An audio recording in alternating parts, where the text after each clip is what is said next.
Good evening everyone, Andy here at Funny Little Boxes HQ, here again to have a little beer and a chat to you. So, cheers to your very good health. I hope you're all well. I hope you've got a beer. It's Sunday best. I got my Poncy Wankers glass out today. A Noel Crapo Cheapo beer today. I mean, it is cheap beer, but it's fantastic beer. This is from the Wildcraft Brewery just up the road from me. It's their Wild Summer Ale. They do loads of great stuff. Fucking £2.50 a pint. Insane. I'll never go to the pub again when I can just drive to their door. Brilliant. Anyway.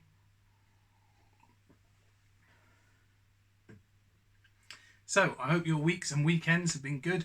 Mine have been good. Pedals been coming in, pedals coming out. The Electro Harmonics White Finger up here. That was an exciting thing to come in. That's an outstanding little clean tone shaper. That's going to be shipping out tomorrow. That's gone already. Brilliant little thing. I'll be trying to hunt one of them down again to get them in, because the more that are out on boards of those things, the better. You'll see it's on my beautiful new blue vert board from Mr. Marcus Deluxe. And it's not the only one I've got. I've been treated to some real lovely things. I've got this, and as you can see, it's got little engravings on, and then you won't be able to see it, but I've got here a long version of the vert board. I won't try and fuck around with the camera because I'll probably end up breaking it and ruining this, so we'll just go on. But so I can get about 4 or 5 sort of standard or tiny pedals, or 3, as I've got now. I've got 3 fucking Mahusive pedals on it, which I will play a bit later. So exciting things, exciting pedal boards, lovely. Look forward to redoing all the photos on the website now for that. So those are my sort of personal pedal boards, but this I got ridiculously cheap from the lovely George at GPA Pedal Boards. They're down in Kent, just started up this year. They make these lovely things, really good value. He let me have this out for an absolute steal, and this is going to be getting sold on. He's on board with that. I'm trying to put together something I'm calling the Afforder Board. So the idea is to be selling this with 4 pedals, all hooked up with a power supply, wired up with solderless patch cables from the guys at Pedal Patch. I'll be putting in the order for them, and they'll be coming next week. So hopefully the Afforder Board will be all ready to go up for sale next week. And it's really come from, I am sort of an active contributor to, viewer of pedal nerd forums, things like the Pedal Zone group, that kind of thing. And I love seeing pictures of people's pedal boards.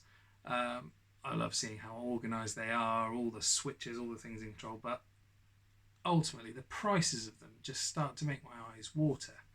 And that's not saying the stuff that's on them isn't good, because I mean it definitely is, it's awesome, but just the sheer cost of it kind of I just, yeah, like I said, it stings my eyes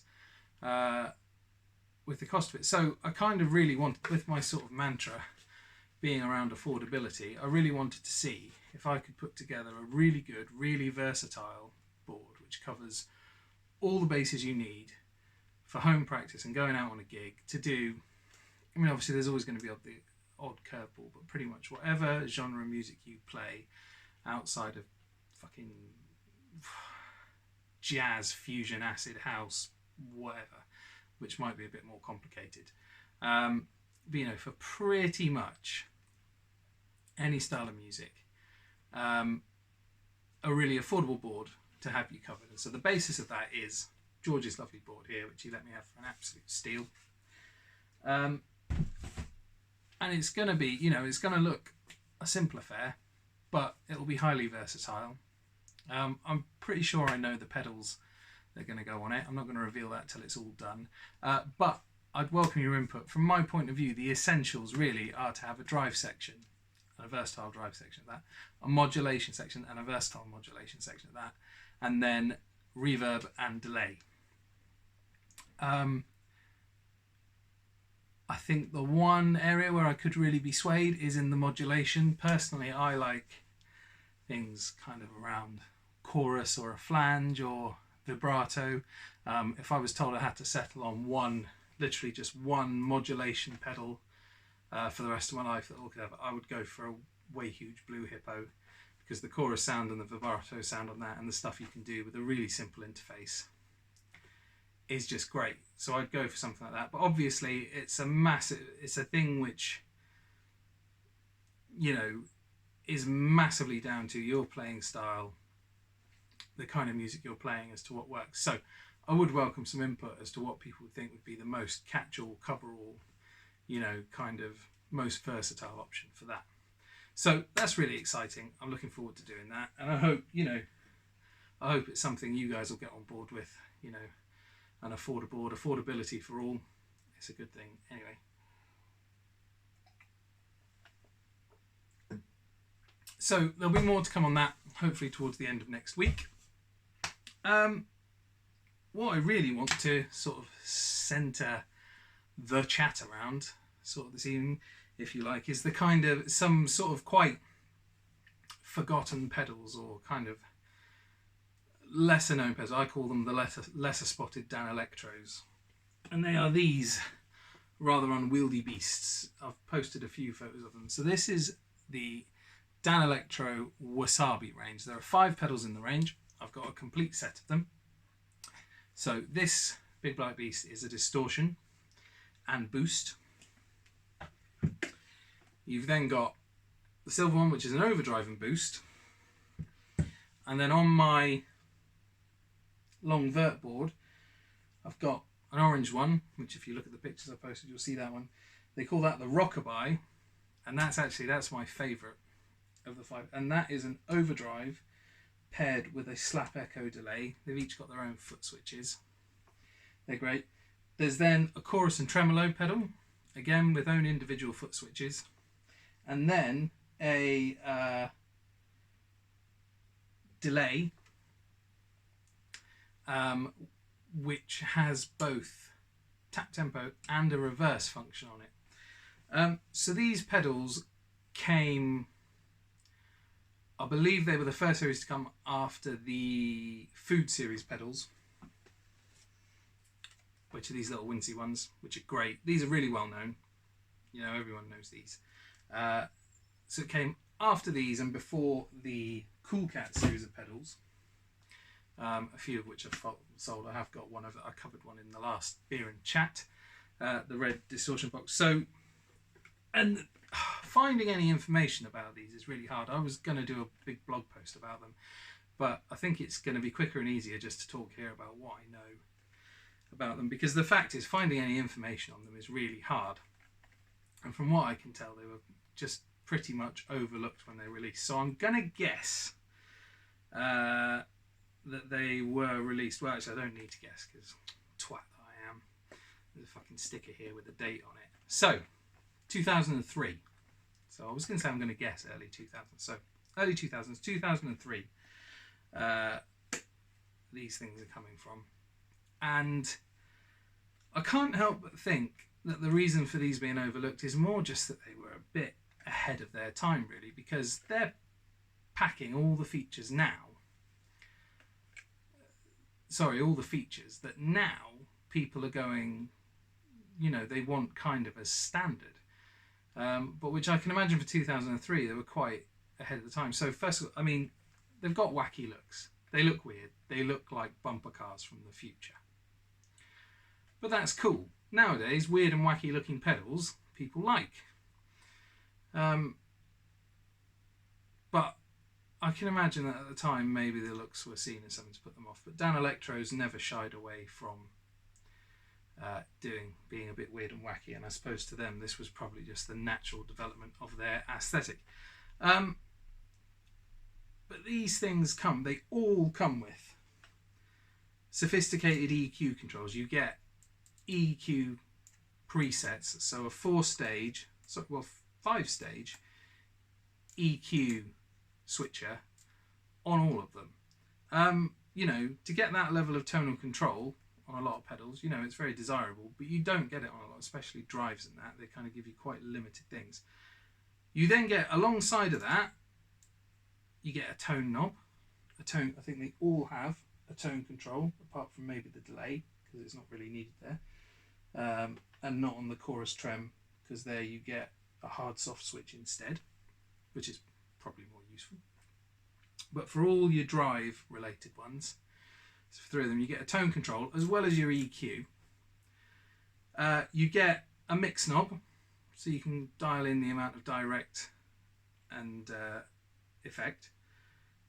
Obviously for the drives you get your standard level and drive tones. And then on here you get even more. So they're all stereo. Stereo pedals now, people, is what everyone wants. So they're all stereo. The ones with a boost circuit, you actually get an option for how much boost you have. So there's even more tonal control there. And you also get this little pickup selector switch, so you can tailor the sound to whether you're using humbuckers or single coils. And they're just giving you huge amounts of tonal control that I think now people would just absolutely lap up. You get dual foot switches, you know, these are all bells and whistles, but they're just really not known. And it kind of begs the question, you know, recently JHS, you know, they released 4 new fuzz pedals, in that they're all, they say, completely accurate recreations of 4 classic fuzz pedals, the ones that they consider to be, you know, the pinnacles of fuzz, if you like. And it does seem weird that certain influences, certain people can say, these are the pedals, you know, that you should be going again. And yeah, that's great. They're making these things that would cost you £1,000 on the second-hand market. They're making that affordable to a degree. But I mean, I haven't heard anything in those, any sounds that you couldn't get from myriad of fuzz pedals if you spent the time to tweak it or whatever. And it just comes down to, you know, who decides what pedal, what sounds are worth saving, what sounds aren't. And, you know, it seems that these, before they were even given, you know, from the minute they were released, were consigned to the dustbin of history. And it's a shame, because they're great and they have all sorts of things that people would want now. So I'm going to quickly play with the ones I've got lined up on the vert board here, just so you can hear some sounds from them. I'm not going to spend too long doing it, just because, you know, probably not the world's best guitarist, so you probably don't want to hear loads. So there's the clean tone, and then this is on the, so this is on the rockabye. This is the overdrive.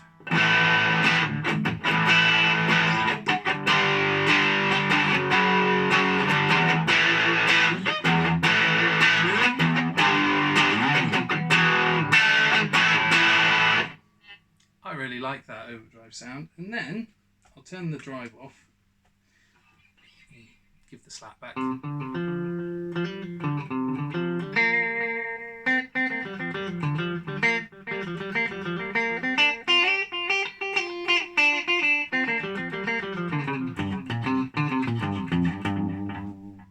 Whack the drive back on,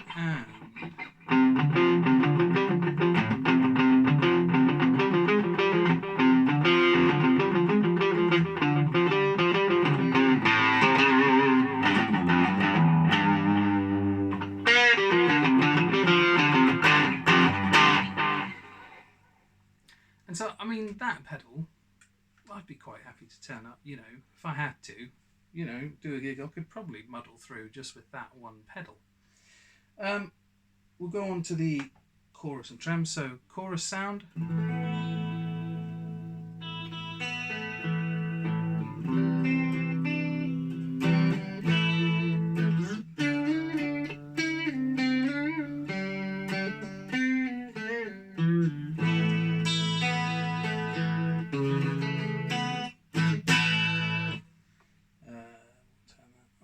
And we'll go tremolo.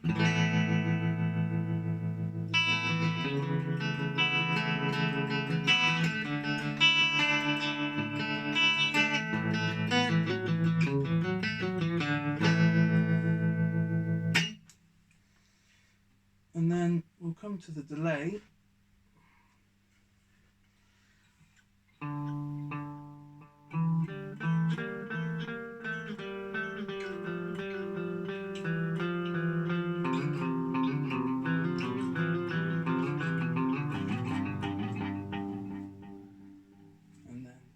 Tap tempo, so we'll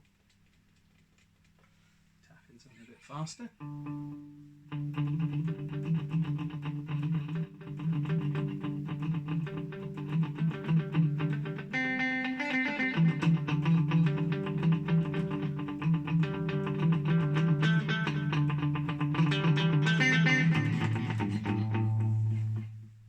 And then, hang on.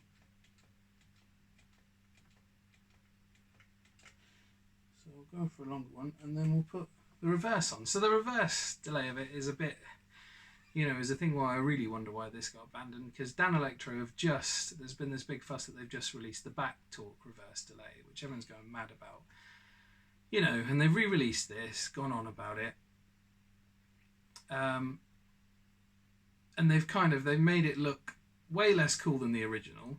They've made the price so that actually if you paid another 100 quid, you could get an original, which looks way cooler. You know, and all it does is that one reverse delay sound. And how often, you know, are you really using a reverse delay sound? You know, it's a nice feature to have, but do you want a whole pedal with it? And I kind of think that this Wasabi delay is a far more functional thing, far more worthy of praise than the back torque. But, you know, that's just me.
Anyway, sorry, got lost in a bit there. But you know, that's no bad thing, a pedal that you get lost in. So, you know, that little setup there has pretty much everything you could ever possibly want for, you know, a kind of ambient setup or whatever, you know, and people spend fucking thousands on setups for stuff like that. And I don't know, it's one of those things. What do you think? This is meant to be a chat. You fucking talk to me. Tell me what you think about pedals and reverse delay and, you know, spending thousands of pounds on vintage gear, whatever. I want to hear it. I'd love to know. I hope you found that interesting. It was nice to talk to you. I've enjoyed it. Sorry, I've made this video too long, again, to go on Instagram. So I'll have to go on YouTube. You'll have to look at it there. But, you know, subscribe to the YouTube channel. Why not? I've got 5 subscribers now. Woohoo! Anyway, it's getting late. It's Monday tomorrow. We've all got to go to work. Cheers. Bye-bye.